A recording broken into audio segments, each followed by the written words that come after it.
Hello everyone and welcome to study IQ IAS UPSC optional channel. मेरा नाम है Rishabh and I am UPSC economics optional faculty here. So today the point of discussion for us is, जो हम discuss करना चाहते हैं अगले 10-15 minute में, so that you can have a clarity on how to choose an optional, why to choose an optional, what optional to choose and why to choose the particular optional. So I will try to convince you that why this optional is good and any other optional can be good for you. तो जो भी आपको अच्छा लगे आप लीजिए, but I will be talking on terms of economics optional. तो since हम इकोनॉमिक्स की बात कर रहे हैं तो हम कुछ ऐसी चीज़ों के हिसाब से एनालाइज करेंगे जो थोड़ा इकोनॉमिकली या प्रैक्टिकल हो। हम थिंकर्स के बारे में नहीं पढ़ रहे हैं, हम प्रैक्टिकल वर्ल्ड नॉलेज के बारे में पढ़ रहे हैं। कैसे दुनिया चल रही है, पैसे कहाँ से आ रहे हैं, कहाँ को जा रहे हैं, कैसे बढ़ेंगे, कैसे घटेंगे। So in economics we talk about practical things a lot, ठीक है, जो कि आपकी पॉलिसी मेकिंग स्किल्स बढ़ा सकती है, आपकी एनालिटिकल स्किल बढ़ा सकती है। You will be better off when you are sitting in a group of people with this optional. But वो कैसे है, क्या है, वो तो हम आगे देखेंगे। तो जैसे इकोनॉमिक्स में हम एक बहुत बड़ा टर्म समझते हैं scarcity, because resources are limited, scarce. So we will have to choose resource and we will have to plan how to use the resource. So planning and using means we will have to understand or plan what to produce, how to produce, for whom to produce and when to produce. ये सब हम economics में generally देखते हैं, GS में आपने पढ़ा भी होगा। तो हम अपने ऑप्शनल लेने को भी इन्हीं प्रैक्टिकल टर्म्स में एनालाइज करते हैं, ठीक है। So let's see how to make a choice and which optional to take and why to take this optional. That will be the last part that we'll be talking about. ठीक है, तो let me help you, or let me try to convince you on why you should take an optional as soon as possible, and the optional should be that gives you guaranteed better returns than other optional. ये बहुत important है कि आप optional ले लिए but उसका selection ratio कम है, या फिर उसमें ज़्यादा लोग हैं, भीड़ का हिस्सा आप बन गए और बाद में स्केलिंग का प्रॉब्लम हो गया, ठीक है। तो कैसे बचे उससे, चलिए उसके बारे में कुछ डिस्कस करते हैं। सो हमारा पहला पॉइंट है that how to choose an optional. So the basic rule that everyone will tell you is, if you love an optional take it, if you love an optional take it. But I don't believe in love at first sights, no one should. आपने किसी को देखा, आपको प्यार हो गया, फिल्मों में हो सकता है, रियल लाइफ में 6 महीने में आपका खुमार उतर सकता है, आप बोर हो सकते हैं उस चीज़ से। If the vibe is not matching, ठीक है, वाइब मैच होना चाहिए। तो I will take it with a pinch of salt, क्या, दैट 50% एंड 50% हम डिवाइड कर देते हैं। That if you 50% if you like or love the subject, ठीक है, कि आपको इंटरेस्ट है किसमें, पॉलिसी मेकिंग में, गवर्नमेंट स्कीम्स में, how the government wants to improve the quality of life of the poor people, of the Indian middle class, the India GDP growth. अगर आपको इसमें इंटरेस्ट आता है, और कैसे इंडिया का, जो हम लोग बात करते हैं ना, विश्व गुरु, super power, developed nation by 2047, तो ये सब कहाँ बात होगी? क्या PSIR में बात होगी, क्या हिस्ट्री में बात होगी? नहीं, जहाँ बात होगी वो इकोनॉमिक्स है। तो अगर इकोनॉमिक्स में इसकी बातें हो रही हैं और आपको ऐसी बातें सुनना, करना, या ऐसी बातों को पढ़ना, ऐसे बुक्स को पढ़ना जो आपको जागृत करती है एक तरह से प्रैक्टिकल सिचुएशंस को टैकल करने में या पॉलिसी फॉर्मेशन को समझने में, अगर ये सब चीज़ें में आपको इंटरेस्ट आता है, सो दिस ऑप्शनल 50% काम आपका हो गया। That 50% you are in love with the or like with the subject. But 50% ही क्यों? क्योंकि एक ही फैक्टर नहीं हो सकता ना कोई चॉइस करने का। सो 50% कि मान लो आपको प्यार मोहब्बत है अपने सब्जेक्ट से, but if there is a lack of resource you can't read. तो आपको पता, आपको सिलेबस पता है, वो सिलेबस पढ़ना कहाँ से आपको नहीं पता है। So reading materials should be available,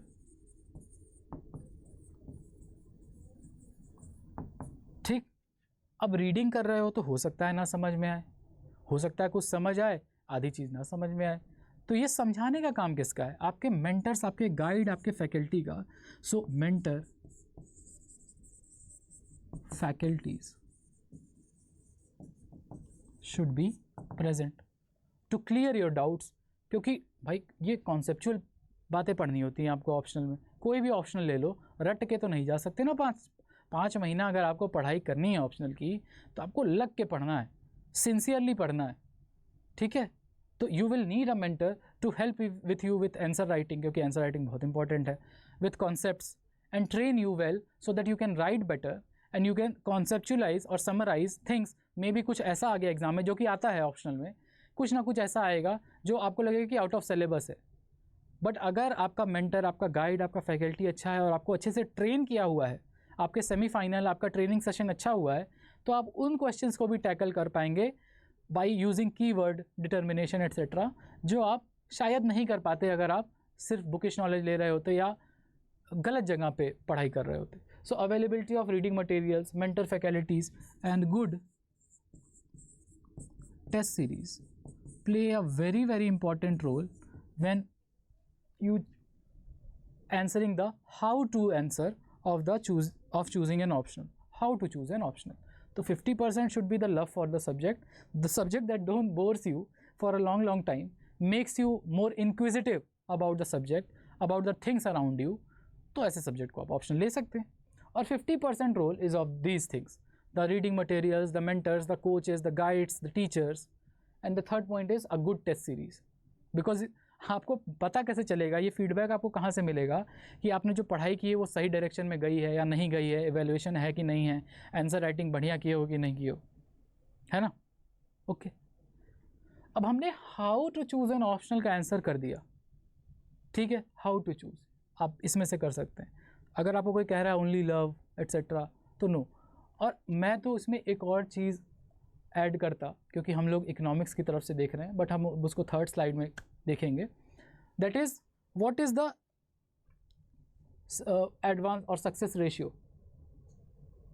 मतलब कि आपकी प्रोबेबिलिटी ज़्यादा होनी चाहिए ना, कि आप कोई ऑप्शनल ले रहे हैं और उसका ही सक्सेस रेट कम है, 4%, 3% के आसपास है, तो भर भर के लोग मान लो चले भी गए, आप भी उस भीड़ चाल का हिस्सा हो गए, और आप अंत में जाके देख रहे हैं probability of selection is low, तो व्हाट विल यू डू? तो आपको वो नहीं करना है, तो हम आगे देखेंगे। तो these are the two main factors that will help you to how to choose an optional. Second point जो हम डिस्कस करेंगे, since that is who can choose, नहीं who can choose my or the optional, or who can choose economics as an optional, ठीक है। So the answer will be anyone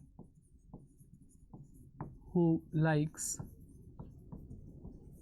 to think rationally। अगर आपका दिमाग विकसित है, आप खुला हुआ है, you are an open minded person who looks to things with a objective perspective, ठीक है। उसके इफ बट प्लस माइनस दोनों देख के एक डिसीजन बनाते हैं आप, and you are not like fickle minded कि बस कुछ दिख गया, कुछ समझ में आ गया, तुरंत घुस गए वहाँ पे काम करने के लिए। अगर आप रैशनल पर्सन हैं, अपनी रैशनैलिटी पे आपको भरोसा है, you are practical, this is the optional for you. So anyone having a rational brain, ठीक है, who can see the good and the bad and evaluate, ठीक है, and make a decision, those are rational people, ये optional उनके लिए है। anyone। अब अगर आपको स्ट्रीम देखनी है, तो कोई भी स्ट्रीम का बच्चा हो, कोई भी वो ले सकता है। जैसे if you are from math science background, ठीक है, BSc MSc, you are from a commerce background, you are from humanities background, you are from engineering background, my favorite people, engineering background, anyone can choose this optional, anyone, ठीक है, कोई भी choose कर सकता है ये ऑप्शनल को। Just have a rational thinking brain, जो कि एनालिसिस के ऊपर ज़्यादा ध्यान दे रादर देन रोट लर्निंग, कि आप रट्टेबाज हैं या फिर आप एनालिटिकल थिंकिंग स्किल रखते हैं, आप देश का भला सोच रहे हैं, तो क्या सिर्फ भला ही देख रहे हैं? क्या हो सकता है कि आपकी सोच में कुछ ट्वीक करना हो, कि आपका जो डेवलपमेंट एजेंडा है वो बेहतर हो सके, आप बेहतरी की तरफ काम करने के लिए, बढ़ने के लिए हमेशा तत्पर हैं, ये आपकी रैशनैलिटी है। तो क्या आप उसके लिए तैयार हैं? This option is for you. चाहे आप मैथ साइंस बैकग्राउंड के हों, कॉमर्स के हों, ह्यूमैनिटीज़ के हों, इंजीनियरिंग के हों, कोई भी बच्चा ये ऑप्शनल ले सकता है। लोगों को डर क्या होता है कि मैथ्स होगा, नहीं होता है मैथ्स भाई, very little to no maths in this. एक क्वेश्चन आएगा 10 नंबर का या 15 नंबर का ऑप्शनल, छोड़ दो वाला क्वेश्चन, दूसरा कर लो थ्योरी। लेकिन अगर मैथ्स सीख गए, जो कि हम लोग ट्रेनिंग लेंगे अपने क्लासेस में, सिंपल मैथ्स अगर आ गई तो पूरे नंबर मिलेंगे, 10 के 10, 15 के 15, कोई काटेगा नहीं। चलो 15 नहीं मिलेंगे, 12 मिलेंगे, बट मिलेंगे। और मैथ्स है नहीं वैसे ना के बराबर, एक क्वेश्चन आएगा छोड़ दो, नहीं करना, दूसरे क्वेश्चन कर लो ऑप्शनल उसके, ठीक है। तो ये आप चूज़ कर सकते हैं ऑप्शनल। और दूसरी चीज़, optional play a very important role, यानी 500 मार्क्स आउट ऑफ 1750 मेंस का वो डायरेक्टली आपको ऑप्शनल से मिलता है, 30% के आसपास, प्लस ओवरलैप्स। तो इकोनॉमिक्स ऑप्शनल ओवरलैप भी करता है, तो 250 नंबर मान लो ओवरलैपिंग का, टोटल 750 मार्क्स जो है इकोनॉमिक्स ऑप्शनल पढ़ के आप टैकल कर सकते हैं। और ये कुछ नहीं है, ये तो मेंस की बात है। प्रीलिम्स में 20% weightage is given to economics plus policy making, वहाँ भी फ़ायदा करेगा आपको। 20-25 क्वेश्चन अगर आप टैकल कर लिए economics plus policy government scheme को लेके, then you are well off than rest of the race. That's why economics optional का सिलेक्शन रेशियो हाई होता है, क्योंकि जो लोग इससे प्रीलिम्स भी लिखते हैं ना, वो भी मेंस से पहुंचने का ज़्यादा मादा रखते हैं, और जो मेंस लिख रहे होते हैं उनका फाइनल सिलेक्शन होना भी ज़्यादा प्रोबेबिलिटी रखता है। तो who can choose? We have talked about it. If you have rational brain and if you are from these background, तो देख लो अगर आप इसमें से किसी बैकग्राउंड से हैं, the economics optional you can take. अब बहुत इंपॉर्टेंट पॉइंट जो लास्ट है, why to choose this optional, why to choose this optional. अगर आप नंबर्स में भरोसा करते हैं, ठीक है, so highest selection ratio as per UPSC, that is 13.2%. So if you are writing mains with this optional, so final selection ratio is highest. ये UPSC का नंबर है 2023 का, मैं नहीं बोल रहा। दूसरी चीज, this is consistently the highest और से one of the highest selection ratio.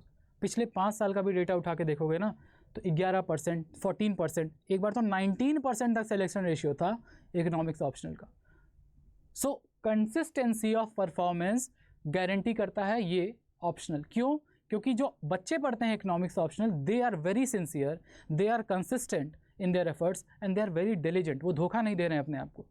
तो अगर आपको लगता है कि आप सिंसियर हैं, आप डिलीजेंट हैं, आप खुद के साथ धोखा नहीं करेंगे, तो ये ऑप्शनल आपके लिए है। और अगर आप खुद के साथ धोखा नहीं कर रहे हैं और आप सीरियस अपने सिलेक्शन को लेके, सिंसियर हैं अपनी पढ़ाई को लेके, तो ये ऑप्शनल आपको गारंटी करेगा, क्योंकि कंसिस्टेंटली परफॉर्म किया है, that highest selection ratio will be here. तो अगर आप मेंस लिखेंगे इस ऑप्शनल से, ठीक है, with efforts you have made, you will be in a better position to get a service in a job, in become an IAS or an IPS or an IFS or any service if you write the mains with economics optional. No other optional guarantees this. 4% है history का, 4%, ठीक है। और क्यों choose करना है? Because it's analytical, concise, ठीक है, एनालिटिकल एंड कॉन्साइज। और मालूम है क्यों? क्योंकि एक बात देख, जानते हो सबसे बड़ा मिथ क्या है कि कोई ऑप्शनल कम पढ़ना पड़ता है, ज़्यादा पढ़ना पड़ता है, ऐसा कुछ नहीं होता है। अगर ऐसा होता तो सारे ऑप्शनल का 5 महीने का कोर्स नहीं होता ना, किसी का 3 महीने में ख़त्म हो जाता, किसी का 2 में हो जाता। ऐसा तो नहीं हो रहा है, सारे ऑप्शनल 5 महीने के। So you will have to make a choice कि वो 5 महीने आपको कहाँ देने हैं, क्या ऑप्शनल को लवलेस मैरिज बनाना है या नहीं बनाना है, ठीक है। सो ये है आपका analytical and concise, and a 5-month course you will have to choose ठीक है, सारे ऑप्शनल में आपको पढ़ना पड़ेगा, कुछ ना कुछ आपको ऐसा होगा जो नया होगा और जीएस से अलग होगा। तो ऐसा नहीं है कि इसमें कुछ out of the world universe आ रहा है, इकोनॉमिक्स ही है ये, कोई फिजिक्स का लॉ नहीं पढ़ना है यहाँ पे, ठीक है, घूम फिर के ह्यूमैनिटीज़ का ही सब्जेक्ट, ठीक है। अच्छा, 5 मंथ कोर्स तो है ही, this includes the bible and Gita of this UPSC exam, that is budget and economic survey.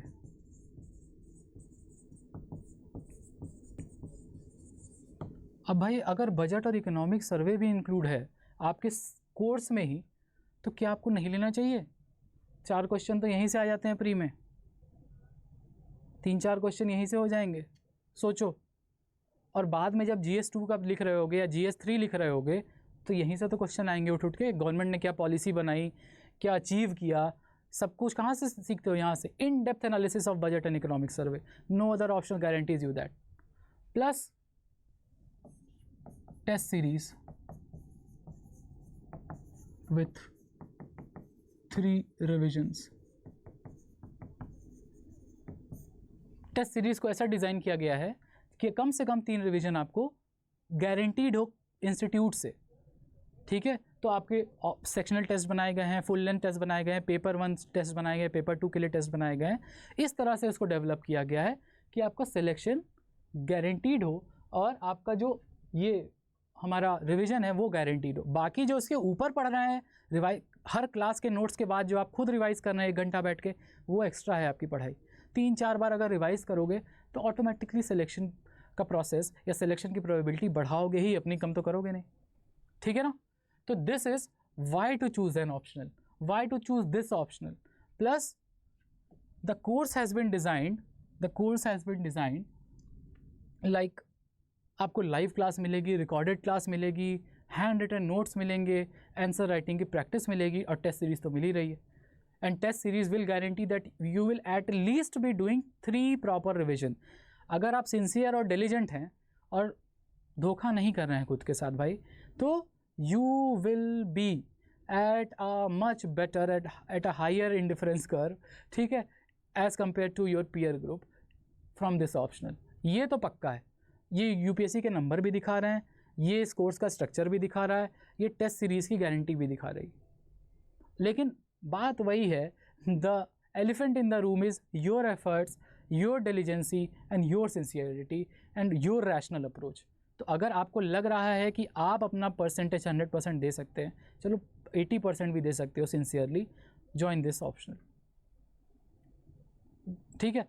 Practical example के साथ साथ सीखेंगे हम लोग, रियल लाइफ एग्जाम्पल, जो कैसे देश की इकोनॉमी चल रही है। And why I am talking about myth buster, maths बहुत है, सो भाई नहीं है मैथ्स नहीं है, almost no maths is there. थोड़ा सा माइक्रो में आपको दिखाई देगा, वो भी अगर आप कर लिए, बहुत ही सिंपल है। क्लास में हम लोग 3-4 क्वेश्चन डिस्कस करते हैं और उसी में से क्वेश्चन आएंगे, मतलब सेम पैटर्न पे क्वेश्चन रिपीट होगा। अगर आएगा तो एक आध क्वेश्चन आता है 2-3-4 साल पे एक बार पूछ लेते हैं, ठीक है। सो मैथ्स नहीं है बट ग्राफ्स हैं, और ग्राफ्स कैसे हैं? लीनियर हैं। लीनियर का मतलब स्ट्रेट लाइन। जैसे आपको demand curve graph, supply demand curve graph है, ठीक है, प्राइस क्वांटिटी का सप्लाई डिमांड कर्व, ये जैसे स्ट्रेट लाइन ग्राफ है, ऐसे ही ज़्यादातर ग्राफ आपको पढ़ने हैं, ठीक है। मैथ्स बिल्कुल नहीं है। लॉन्ग पीरियड फॉर कंप्लीशन तो नहीं भाई, every optional has a 5 month course completion time, only 5 month. चाहे आप ये लीजिए PSIL, पबैट, कुछ भी अगर देखोगे तो सबको 5 ही मंथ लग रहा है ना ख़त्म होने में, 4 या 5 मंथ, है ना। तो नहीं, ऐसा कुछ नहीं है। As any other optional selection नहीं होता, नो, हाईएस्ट सिलेक्शन रेशियो है हमारे ऑप्शनल का, इकोनॉमिक्स ऑप्शनल का। एक बहुत बड़ा मिथ है, ठीक है, कि नंबर नहीं मिलते, नो, ठीक है, नंबर नहीं मिलते, ऐसा नहीं है, रॉन्ग है ये। Consistent high scoring consistently high scoring optional है ये. Why? Because paper 1 is graph based. तो you will just have to explain the graph and the application, तो उसमें तो नंबर ज़्यादा कटेंगे नहीं. And paper 2 is Indian economy. तो अगर आप इंडियन इकोनॉमी के आंसर अच्छे लिख रहे हैं तो आप GS3 के भी नंबर अच्छे लिख रहे होंगे, GS2 में भी गवर्नेंस में अच्छे आंसर लिख रहे होंगे. तो आप खुद सोचिए कि आपका जो नंबर्स आने वाले हैं वो कितने अच्छे बढ़ के आएंगे, क्योंकि आप अच्छा आंसर लिख पा रहे हैं. आएंगे ना. तो ओवरऑल सिलेक्शन बढ़ेगा कि नहीं बढ़ेगा, ओवरऑल आपका नंबर बढ़ेगा कि नहीं बढ़ेगा. That's what the happiness of having economics optional is. ठीक है, ओके.